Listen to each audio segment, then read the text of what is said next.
आज मैंने सबूत सहित लाला को पकड़ा है। अब मैया बोले देख तो जरा, घूंघटा तो उठा, फिर देख तो तूने किसका हाथ पकड़ा है। जैसे गोपी ने घूंघटा उठाया तो लाज के मारे वहीं की वहीं रह गई, मधुमंगल का हाथ पकड़े। ठाकुर लाला वहीं से ठाड़े ठाड़े कहे, देख गोपी, आज तो तू बच गई, आज तो आज के बाद ना करियो। गोपी मुंह तरफ ताके पता नहीं क्या बोलेगा। बोले अभी तो मधुमंगल का हाथ है, अगली बार कोशिश की तो खसम का हाथ तो हाथ में पकड़ा दे। लाज के मारे गोपी ने और बड़ा घूंघट किया। मैया गुस्सा हो गए, रोज रोज आवे हैं और आने देने, मो लाला को कोई आंख से ही ना सुहाए। गोपी चली गई, लाला बड़े खुश हो गए, हर बार चोरी में विजयी हमारी। अब घंटी के पास लाला गए, बोले तो को मना कियो था, तो बजनो नहीं है, फिर क्यों बजी? घंटी बोली भगवान सब आप ही तो कवे हैं, जब ठाकुर भोग लगाए तो घंटी जरूर बजाए। बोले जब आप दूसरों को खिला रहे थे तब तो नहीं बजे, फिर मैंने सोचा ठाकुर ने भोग लगाया तो मैं बज पड़ी। ठाकुर जी बोले मरवा दियो तो वो तो बच गए, वरना ठाकुर को भोग लग गए हो तो अभी। घंटी बोली प्रभु मुझे माफ कर दो, लेकिन जैसा नियम आपने बनाया वैसा मैंने किया। आगे बढ़े, ठाकुर जी यहाँ पे मटकी फोड़ने लगे। रास्ते में चले तो किसी की भी मटकी फोड़ दें। अब डर तो है ना, मैया तो अपनी तरफ हो गई हैं। मैया को तो भरोसा हो गया मैं और लाला झूठ ना बोले, गोपियां ही झूठ बोले, वो लाला को नचावे हैं। एक दिन मैया की गोद में लाला लेटे, मैया बोले माखन निकाल रही थी, तो मैया जैसे ही माखन निकाले लाला को मन हो गए मैया थोड़ा इधर ही दे दें, और मैया मना करें अभी नहीं, तो बोले क्या करें, क्या उपाय करें। मैया माखन निकाले तो बोले मैया एक बात बताओ कि दूध बड़ो या पूत। मैया बोली पूत ही है बड़ो। अब मैया वहां सामने से दूध उबाल रही तो ठाकुर जी ने देखा, यही पूछ लेते हैं, बोले दूध बड़ो के पूत। तो मैया बोली दूध काय को बड़ो, तेरे लिए तो कछु भी बड़ो नहीं, हमारे लिए तो हम पूत ही बड़ो। अब बोले तो अगर पूत ही बड़ो है तो थोड़ा सा मक्खन दे दो। मैया बोली नहीं है अभी तो को मक्खन ना मिले, गुस्सा हो गई। इतने में मैया देखती हैं कि दूध उबाल मार रहा है तो गोद से ठाकुर जी को फेंक देते हैं। दूध उतारने चलेंगे कि दूध निकल गया। अब ठाकुर जी को गुस्सा आए, अभी तो बोल रही थी दूध ना बढ़ो, मैं तो पूत बढ़ो, और दूध के लिए मुझे ही फेंक दियो। लाला को गुस्सा आया, पत्थर उठाया और वहां जो मटकी रखी थी उनको फोड़ दिए। अब मक्खन की मटकी फूटी तो मैया दौड़ती दौड़ती आई और बोले लाला ये क्या करो, ये क्या कियो। बोले कुछ नहीं मैया, तू ही तो बोले कि दूध बड़ो के, तू नहीं तो बोलो तो मैं दूध बड़ो नहीं है पूत, और थोड़ा सा दूध का निकलने लगो कि तू पूत को पटक के चली गई।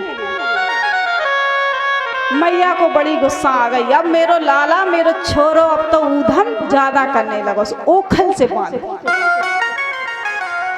अब मैया जितनी भी रस्सियां लाए जोड़ती जाएं और ओखल से बांधे तो बधाई ना वो छोटी पड़ जाए, कोई भी रस्सी लाए बांधे वो छोटी पड़ जाए, क्योंकि ठाकुर जी को कौन बांध सकता है। लेकिन देखा कि मैया परेशान होने लगी तो अपने आप ही बंध गई। मैया ओखल से बांध के नाराज होकर चली जाती हैं गृह कार्य करने, और ठाकुर जी गुस्से में हैं, ओखल को धड़का खींचते खींचते पहुंच जा रहे हैं। यमलार्जुन के 2 पेड़ लगे थे, अब ओखल उसमें फंस गई और ठाकुर जी को क्रोध आए, जबरदस्ती खींच रहे हैं कि इसमें से निकल जाए। अब यमलार्जुन के जो पेड़ थे वो ठाकुर जी के स्पर्श से दोनों धड़ाम से गिर गए। उन वृक्षों से 2 महापुरुष निकले, प्रणाम किया ठाकुर जी को। ठाकुर जी बोले आप कौन? अभी तो आप वृक्ष थे। तो बोले हम कुबेर के पुत्र हैं, हमें नारद जी ने शाप दिया था, इसलिए हम यमलार्जुन के वृक्ष बन गए और कहा था कि आपसे ही मेरा उद्धार होगा। आज आपके पावन स्पर्श से हम इन वृक्षों की योनि से निकल गए हैं। यहाँ नंद बाबा ने शोर सुना, नंद बाबा को गुस्सा आ गया, पुत्र हमारा लाला बंधा हुआ है। नंद बाबा यशोदा मैया से गुस्सा हो गए, लाला को उठाया गौशाला में रहने लगे। दिन तो निकल गया, अब मैया बड़ी परेशान हो, लाला को कैसे लाएं। ठाकुर जी ने लीला की और रोने लगे, बोले बाबा मुझे मैया के पास जाना है। नंद बाबा बोले नहीं, मैया के पास नहीं जाना, मैया तुम्हें मारती है ना। बोले तो भी मुझे मैया के पास जाना है। नंद बाबा ने उठाया और यशोदा मैया को दे दिया। यशोदा मैया ने जैसे ही लाला को लिया, गोद से लगाती हैं, गले से लगा के कहती हैं, लाला अब मैं तो को ना मारूंगी और मुझसे नाराज ना हुआ कर, मैं तुझे ना मारूंगी। यहाँ पे एक दिन गाय चरा रहे थे, तो गाय चराते चराते देखते हैं कि सभी भोजन लाया करते थे, मधुमंगल नहीं दिख रहा। भगवान ने देखा चारों तरफ कि सभी मित्र हैं, सभी भोजन कर रहे हैं, लेकिन मधुमंगल क्यों नहीं है। थोड़ा सा दूर गए तो मधुमंगल एक गरीब परिवार से था, तो कुछ लाता नहीं था, बासी मट्ठा बासी छाछ लाया करता था और बासी रोटियां। ठाकुर जी ने देखा मधुमंगल भोजन कर रहा है, ठाकुर जी पास गए और बोले मधुमंगल क्या तुम्हें हमारे साथ भोजन करना अच्छा नहीं लगता। मधुमंगल ने कहा नहीं लाला ऐसी बात ना है। बोले मैं बासी छाछ और बासी रोटियां लाता हूँ और ये छाछ इतनी खट्टी है कि तू मुंह पे नहीं रख पाएगा। मधुमंगल जो खा रहा था तो यहाँ पे मट्ठा लग गया। ठाकुर जी ने वही देखा कि लाओ मैं देखता हूँ चख के कि कितना खट्टा है। ठाकुर जी ने वो लिया मट्ठा और अपनी जीभ से लगाया। वहां ब्रह्मा जी ऊपर से देख रहे थे। ब्रह्मा जी ने सोचा ये कैसा भगवान है, झूठा खा लेता है। अब मधुमंगल के मुंह से जैसे मट्ठा लिया तो थोड़े ठाकुर जी इधर उधर हुए। ब्रह्मा जी ने 1 वर्ष के लिए सभी ग्वाल वालों को वहां से उठा लिया बछड़े सहित। अगर ये ब्रह्म होगा तो जान जाएगा कि कहाँ है। ठाकुर जी को बड़ा क्रोध आया कि मेरे ग्वाल वालों को आज ब्रह्मा जी ने परीक्षा के लिए मुझसे दूर कर दिया। ठाकुर जी भी वहां एक कृष्ण बने, एक लाला बने, वहां पहुंच गए और 1 वर्ष तक यहाँ भी रहे।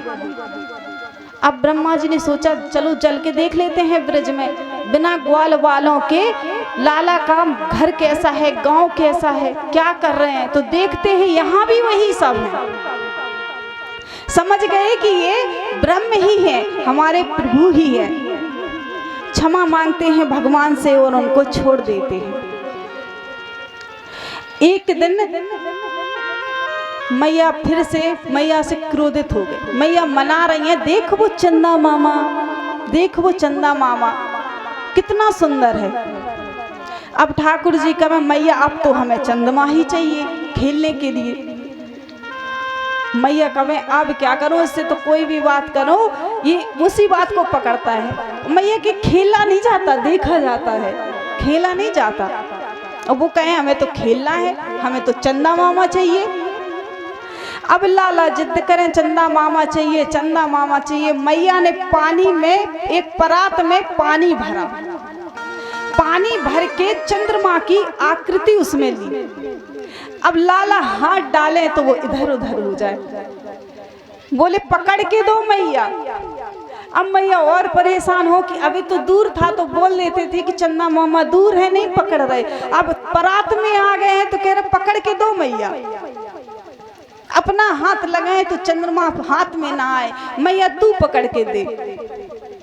मैया ने बात घुमाई। मैया बोली एक गुड़िया लेके आई। मैया बोली देख तेरी दुल्हनिया ऐसी ही सुंदर होगी।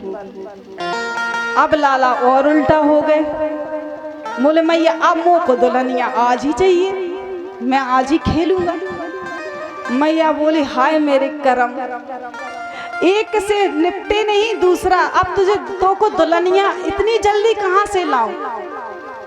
वो कहे अब तो मुझे दुल्हनिया ही चाहिए, छोटी सी दुल्हनिया। मैया बोली तो तू अभी थोड़ा बड़ा हो जाए, थोड़ा बड़ा भयो नहीं कि मैंने दुल्हनिया लाई नहीं। मैया ने बात घुमाई, बोली ये बता तुझे दुल्हनिया कैसी चाहिए। तो बोले थोड़ी सी गोरी हो, बाकी सी छोरी हो और छम छम करके चलती हो। मैया तो को घूंघट इतना बड़ा रखे और तो चंदन के पल्ले में तुझे बैठा के झुलाए।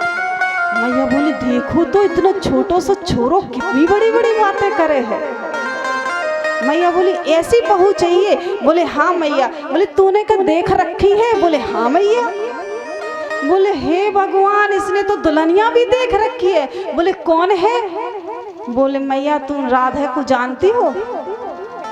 राधा देखो है बड़ी गोरी गोरी सी है, वो सुंदर है माँ, वो तेरी बड़ी सेवा करेगी। मैया बोली हे भगवान इसने तो अपने लिए, हमें तो बहू भी नहीं ढूंढनी है, तो बहू भी ढूंढ ली, छोटी सी उम्र है और अब जिद करे मैया मुझे ब्याह करा दे। मैया मोको तो आज ही ब्याह करना है, मोको तो आज ही दुल्हनिया चाहिए, वो भी राधिका, वो भी राधा रानी, वृषभान की दुलारी श्री राधिका रानी। अब मैया कहें कि हे लाला अब तो तेरी दुल्हनिया आ जाएगी, सुबह होने दे। किसी तरह मनाती हैं मैया